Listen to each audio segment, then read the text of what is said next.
बादलपुर गांव में रिया और प्रिया नाम की दो चिड़िया रहती थीं। दोनों बचपन की बहुत अच्छी दोस्त थीं। हर दिन साथ खेलती, साथ घूमती और हमेशा खुश रहती थीं।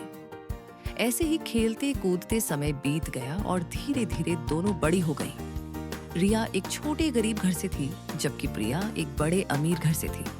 रिया पढ़ाई और खेल दोनों में बहुत तेज थी। वह हमेशा मेहनत करती थी, लेकिन प्रिया पढ़ाई और खेल दोनों में कमजोर थी। उसे अपने पैसों का बहुत घमंड था।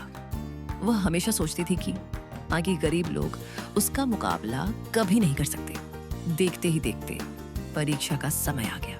परीक्षा में सिर्फ 5 दिन बाकी थे। रिया दिन रात मेहनत करके पढ़ाई करती थी। दूसरी तरफ प्रिया यह सोचकर आराम से सोती रहती थी कि अभी बहुत समय बाकी है। उसे परीक्षा की कोई चिंता नहीं थी। कुछ दिनों बाद परीक्षा का दिन आ गया। रिया सुबह अपने माता पिता के पैर छूकर आशीर्वाद लेती है और फिर परीक्षा देने जाती है। वहीं प्रिया देर तक सोती रहती है और बिना किसी तैयारी के सीधे परीक्षा कक्ष में पहुंच जाती है। दोनों साथ में परीक्षा देती हैं। रिया आत्मविश्वास के साथ सारे उत्तर लिखती है, लेकिन प्रिया को कुछ भी समझ नहीं आता। समय बीतता गया और परीक्षा खत्म हो गई। अब परिणाम आने वाला था। रिया को कोई चिंता नहीं थी, क्योंकि उसे अपनी मेहनत पर भरोसा था। लेकिन प्रिया बहुत परेशान थी, क्योंकि उसने परीक्षा में कुछ खास लिखा ही नहीं था। वो भगवान से प्रार्थना करने लगी कि किसी तरह वह पास हो जाए। कुछ दिनों बाद परिणाम घोषित हुआ।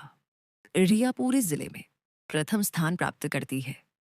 गांव के सभी लोग एक उसकी मेहनत और सफलता को सलाम करते हैं।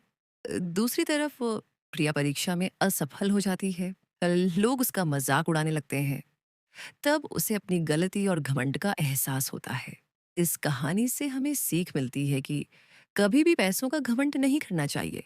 असली सफलता केवल मेहनत और लगन से मिलती है।